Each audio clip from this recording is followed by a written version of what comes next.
What is the saddest video game you have played and why? There was a flash game called Cold Case. You are a ghost trying to solve your and other nearby ghosts' murders. In the end you help your grieving girlfriend find her next relationship. It got me to thinking about much it must suck to be a ghost and be forced to watch your loved ones move on without you. That reminds me a bit to the game Murdered, Sole Suspect, a game where your character dies twice. Literally, his ghost dies because his corpse was double-tapped with a pistol, and he is forced to help other ghosts find their closure and discover who murdered him so he can finally go to the afterlife with his deceased wife. Probably Soma, the ending hit me hard and I proceeded to have an existential crisis for the next week. I've never felt hopelessness like I did at the end of Soma. I still revisit that scene sometimes. I know they try and say there's a good ending, but personally, the original one is what I consider the real one, and that's kinda terrifying. Scrolled all the way down for Soma. The ending was the most powerful moment I've experienced in a video game. Among the sleep you're a toddler trying to survive all these scary scenarios. Spoiler alert, at the end you realize the whole game was about you as a child trying to escape trauma and then finding out your mother in the game was an abusive alcoholic and that's who you were running from the whole time, and at the end you're getting taken away on your birthday. That game messed me up for a minute. This game hit home hard. I was so relieved when the dad showed up, because that's exactly how mine saved my life probably. At the end of the first Walking Dead game. Wouldn't say it was massively sad, just only thing I can think of at almost 2:30 AM. Keep that hair short. Clementine will remember that. Brothers: A Tale of Two Sons really got to me. Brothers completely wrecked me and my older sister.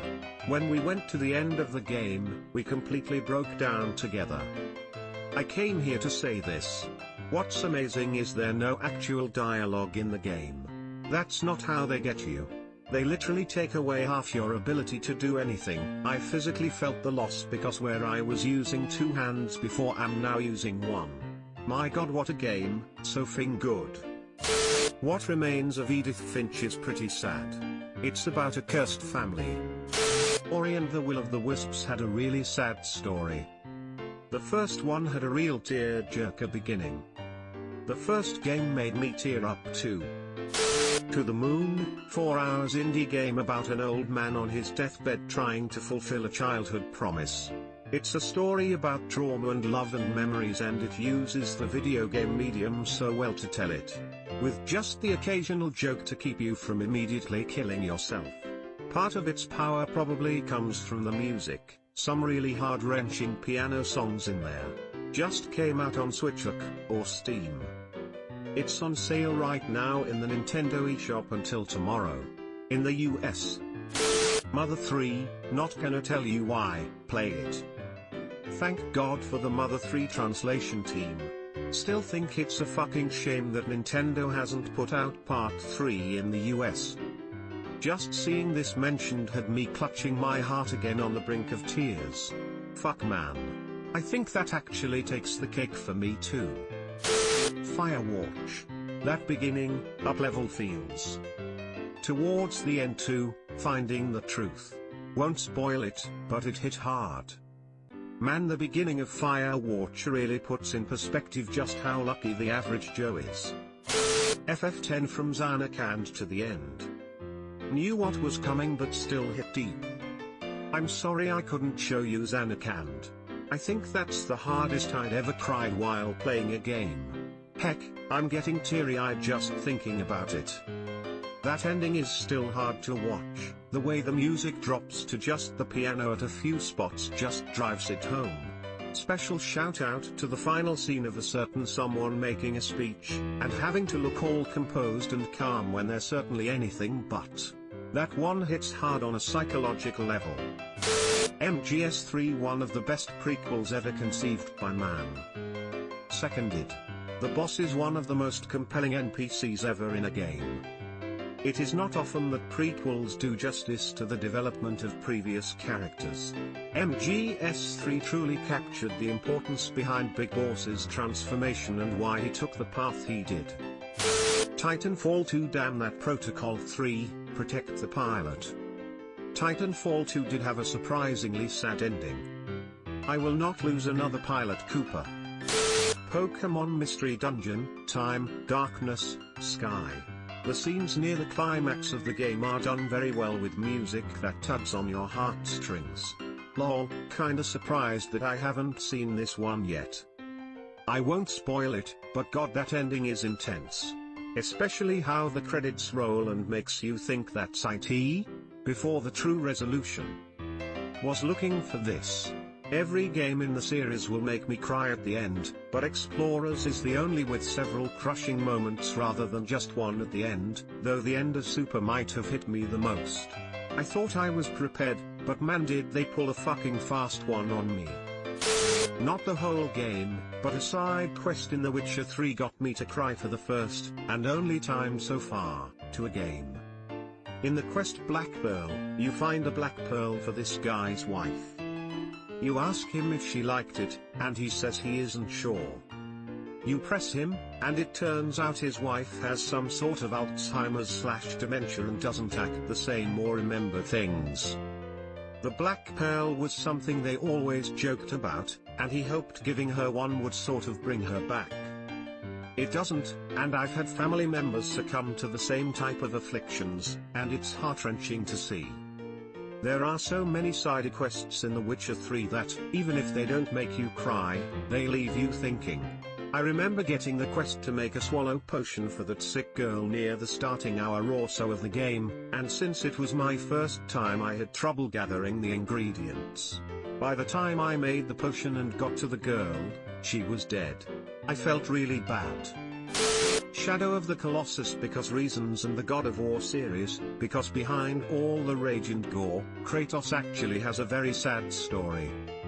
My picks were Shadow of the Colossus, Last of Us, Hellblade, Senua's Sacrifice, and Valiant Hearts, The Great War. Cried with each one. Thank you for not spoiling Shadow of the Colossus.